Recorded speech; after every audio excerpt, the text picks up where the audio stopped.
Anong mga pagbabago kaya ang ipatutupad sa Philippine National Police ngayong may bagong hepe na? Nakasalang sa Balitang Hali si Police General Nicolas Torre III. Magandang umaga at welcome po sa Balitang Hali. Magandang umaga, Sir Rafi, at magandang umaga sa inyo mga tagapakinig. Opo, unahin po natin yung sinasabi niyo na 5-minute emergency policy dito po sa Metro Manila. Paano po ito matagumpay na maisasagwa at kailan ito magiging epektibo? Well, nagawa na natin yan sa Quezon City Police nung ako ay District Director ng 2022 pa. Ngayon, ipopropagate ko na lang dito sa Metro Manila para lahat maging private responder ng ating mga tao. We start with deploying more people in the streets and remove them from the police boxes and police precincts na kung wala rin lang investigasyon ay i-deactivate na lang natin. Pero sa Quezon City po, kung matatandaan ko, 3 minutes yung inyong palugit, hindi ho ba? Gaano ba kalaki yung role ng LGU para makamit nyo itong inyong pulisiya? Well, ang LGU ay ating katuwang sa pag-implement ng mga challenges ng mga programs na ito. Marami dyan ay ang ating mga resources like patrol cars, radios, and the gasoline allowances are jointly sinushoulder ng PNP at ng LGU. So, malaking tulong at katuwang natin, major partner natin ng LGU. So yung 3 minutes po hindi pwedeng maipatupad sa buong Pilipinas? Kaya ipatupad yan. Ang 3 minutes response kasi ay para yan sa mga areas na yung mga highly urbanized or urban centers. Okay. Obviously, hindi yan applicable sa mga areas sa mga far flung kasi paano natin magawa 3 minutes kung nasa taas ng bundok ang responder or doon sa mga areas na talaga namang medyo liblib. So, hindi natin pwedeng ipangako, hindi natin kayang gawin. So, at the end of the day, ang bottom line na natin is that reasonable ang time ng responder in other places of the country. But in major cities like Metro Manila, Cebu, Davao, Iloilo, Cagayan de Oro, yung mga cities at ang mga urban centers, 3 minutes ang aking demand eventually, magsisimula tayo sa 5 minuto. Sino po mananagot kung hindi matupad itong 5-minute response time? Primarily, ang mga mid-level supervisors, including, obviously, yung mga regional directors natin. Ilalagay natin, itataya natin sila dyan sa ating programang yan. Kailan po may papatupad yung sinasabi niyong pag-deactivate dun sa ibang mga police boxes at yung mga ibang maliliit na presinto para magkaroon ng mas maraming pulis sa lansangan? Effective today yan sa Metro Manila.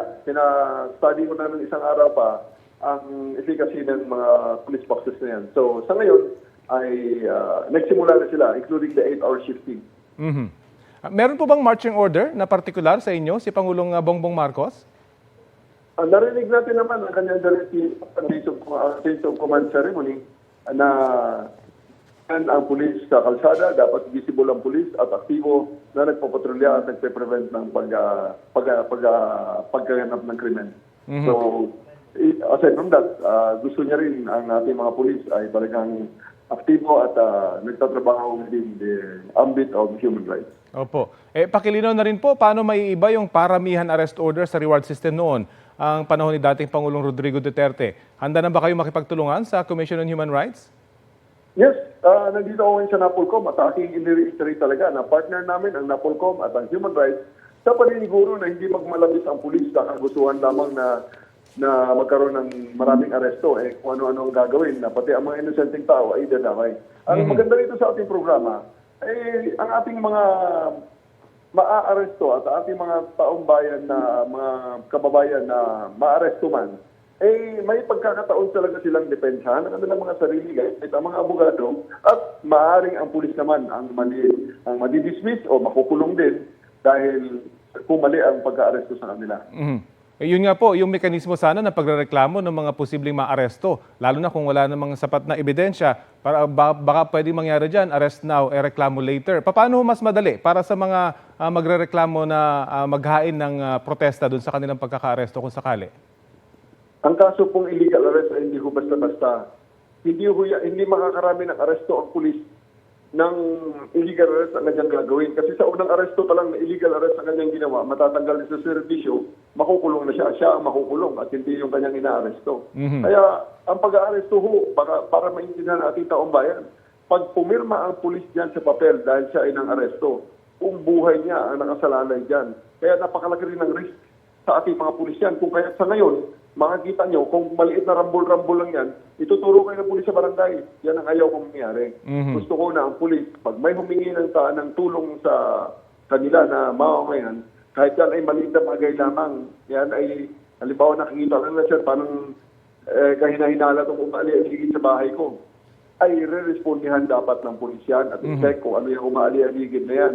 Kasi sa ngayon, mag-agree ang marami sa akin na pag yan ang report mo sa pulis, ang sasabihin niyan, pumunta ka sa barangay. It has to stop. Okay, well, yun po ang abangan natin kapag may nasampulan na makulong dahil sa illegal arrest. Marami rin pong mga kabataan ngayon na nasasangkot sa krimen. Paano po mababawasan yun na itatalang kaso ng children in conflict with the law at pati na rin cybercrime? Oh, di ba? Tama yan, Sir Rafi. Kaya dumadami ang mga yan. Kasi hindi nga natin napapansin dahil ang mga pulis naman, sasabihin lang yan, punta ka sa DSWD, bata ho yan. So, hindi mo po pwede ngayon yan. Ay sa akin dyan, pag may nagbigay ng informasyon regarding yan, kahit na yan ay CICL, Children in Conflict with the Law, dapat yan, puntahan ng pulis, arestuhin, at i-turn over sa DSWD or kung saan man Social Services Department ng LGU na nakakasakop sa kanilang lugar. Bukod po dun sa mga daily na mga petty crimes, paano nyo naman po gagawin mabilis yung pagresolba sa ilang malalaking kaso na hawak po ng PNP ngayon? At tuloy-tuloy naman po yan, lalo na sa CIDG na aking pinanggalingan, talagang ang mga kaso na dumarating sa ating tanggapan ay talagang tinututukan natin hanggang sa ito ay masolve. Dahil nung last na kidnappings na mga nangyari, ayan ay AKG together with the CIDG and the ACG ay nagsasama-sama para masolve ang mga kasong ito. Very quickly lamang po, baka may mensahe kayo sa mga Pilipino ngayon at may bagong liderato ang PNP. Nasa inyo po ang pagkakataon. Well, ang sa akin po lamang, numero uno ay gusto ko i-emphasize ang aming mantra na sana ay maalala ng lahat kasi ginawa namin tula. Ang sabi namin ay huwag niyo na po kaming hanapin sa mga presinto sapagkat kami ay nasa inyo ng mga telepono. Kung kailangan niyo ng pulis, dial 911 at darating kami sa loob ng 5 minuto. Okay, maraming salamat po, PNP Chief General Nicolas Torre III. Maraming salamat din po, sir.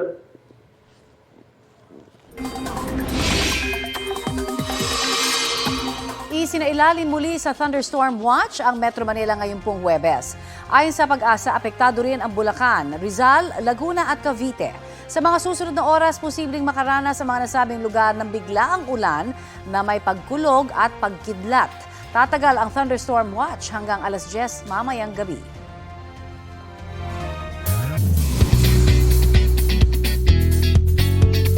Mga kapuso, nagbabala ang GMA Entertainment Group at Sparkle GMA Artist Center laban sa mga nagpapanggap na representative ng organisasyon. Para makakuha ng pribadong impormasyon at sensitibong mga larawan at video, anila kailanman ay hindi yan ni-require or i-re-require ng GMA Entertainment Group at Sparkle sa kanilang auditions. Kung may makikita kayong kahina-hinalang tao o accounts online, paki-report yan sa mga official at verified social media accounts ng Sparkle GMA Artist Center at GMA Network. Ito na ang mabibilis na balita. Arestado ang isang lalaki na sangkot sa pambubugbog at pananaksak umano sa 2 lalaki sa Morong, Rizal. Base sa investigasyon, kasama ng suspect ang siyang pang-iba na pinagtulungan ng 2 biktima. May nakuha rin mga illegal na droga sa suspect na nagkakahalaga ng mahigit 1.3 million pesos. Aminado ang suspect sa paratang na may kinalaman siya sa illegal na droga. Itinanggi naman niyang nanaksak siya. Mahaharap siya sa reklamong frustrated homicide at paglabag sa Comprehensive Dangerous Drugs Act. Hinahanap pa ang siyam niyang kasabwat umano. Arestado ang isang lalaki sa drug buy bus sa Taytay, Rizal. Nasabat sa kanya ang 3 pakete ng hinihinalang shabu na nagkakahalaga ng mahigit 700,000 pesos at isang kalibre 38 baril. Aminado ang suspect na gumagamit siya dati ng illegal na droga, pero itinanggi niyang nagbebenta siya. Nahaharap siya sa mga karampatang reklamo. Samantala, mas maagang matatanggap ngayong buwan ang pensyon mula sa Government Service Insurance System o GSIS. Imbis na sa linggo, June 8, pwede na raw makuha ang pensyon bukas, June 6. Yan ay kahit pa regular holiday dahil sa pagdiriwang ng Idil Adha. Pwede raw itong i-withdraw ng mga pensyonado ng GSIS sa mga ATM gamit ang inyong Unified Multipurpose ID o e-card. Sabi ng GSIS, bahagi po ito ng pagbibigay ginhawa sa kanilang mga beneficiary. Ito ang GMA Regional TV News. Nahuli sa palayan ang isang multicab sa Matalam, Cotabato. Ayon sa Matalam Police, papunta sa Arakan ang magkakaanak na sakay ng multicab nang maglak umano ang manibela nito ilang metro pa lang mula sa kanilang bahay. Bumangga sa puno ng niyog ang sasakyan bago mahulog sa palayan. Nilapatan ng paunang lunas ang 11 sakay nito bago sila dalhin sa ospital. Sinusubukan pa silang kunan ng pahayag. Nahulog ang isang SUV sa gilid ng bagong gawang kalsada dito sa Dagupan, Pangasinan. Kwento ng SUV driver, papasok sana siya sa parking area ng isang bangko sa Perez Boulevard kahapon. Hindi niya napansin na hindi pa pala natatabunan ng lupa ang compound ng bangko. Mabuti na lang at hindi nasaktan ang 72 anyos na driver. Agad namang umalalay ang mga otoridad at inalis ang sasakyan makalipas ang mahigit sa 2 oras. Nakikipag-ugnayan na rin ang LGU sa kontraktor ng Road Rehabilitation Project para dagdagan ang signages sa naturang lugar. Arestado sa Quezon City ang isang tattoo artist na nagbebenta umano ng shabu, pati na ang mag-live-in partner na bumibili ng umano sa kanya. Balita hatid ni James Agustin. Kayo ay may karapatang manahimik at pagsawalang kibo. Inaresto ng pulisya ang 3 drug suspects sa ikinasanilang bypass operation sa bahay na ito sa Barangay UP Campus, Quezon City. Target ng operasyon ng lalaking tattoo artist na nagbebenta umano ng shabu. Huli rin ang mag-live-in partner na naaktuhan ng mga umi-score sa lugar. Yung aming regular RCI po, kasama po yung aming pulisya na siya po yung nakipagtransaksyon doon sa lalaking suspect na nagbebenta ng pinagbabawal na gamot. Ang area nila, Barangay Pansol sa Barangay UP Campus sa Cruz Naligas, magkakalapit na barangay lang po. Nakuha mula sa mga sospek ang 15 gramo ng shabu na nagkakahalaga ng mahigit 100,000 piso. Sa imbestigasyon na pag-alaman na dati ng naaresto ang 3 dahil din sa kasong may kinalaman sa droga. Nang tanungin ng tattoo artist kaugnay sa transaksyon. No-comment na lang po sa husgado ko na lang po ipapaliwanag yung mga paratang sa akin, sir. Itinanggi naman na mag-live-in partner na bumibili sila ng droga. Hindi po totoo yan dahil yung area na po yung taga-garon po yung kinakasama ko. Napadan lang po kami. May nakuha ba droga siya? Wala po. Hindi po totoo. May nakuha po ba droga siya? Wala po. Sinampa ng mga sospek ng reklamong paglabag sa Comprehensive Dangerous Drugs Act. James Agustin, nagbabalita para sa GMA Integrated News. May basketball game sa Baliwag, Bulacan na nauwi sa suntukan. Naghiyawa ng mga nanood ng championship game ng Paliga, hindi dahil sa laro, kundi sa sapakan ng mga manlalaro. Isang player na aawat lang sana sa mga kasamahan niya ang napuruhan. May galo siya sa iba't ibang bahagi ng katawan at ang kwento ng teammate niya, sobrang intense daw ng laro, ganyan din ang idinahilan ng mga player sa kabilang koponan. 3 taon na raw kasing naghaharap sa kampyonato ang dalawang team. Handa raw silang tumulong sa pagpapagamot ng mga nasaktan sa kabilang grupo.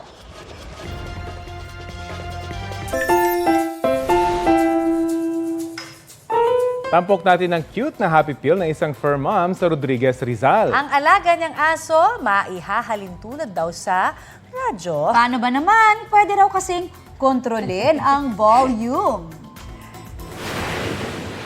Mahinang kahol lang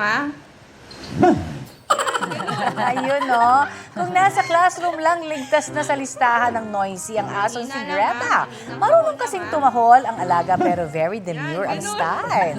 Wait lang, kung palakasan daw ng tahol ang usapan, hindi rin panghihinaan ng loob ang Aspin. Sadyang masunurin lang daw sa request ng kanyang fur mom. Gumawa ng ingay sa TikTok ang video na almost 700,000 na ang views.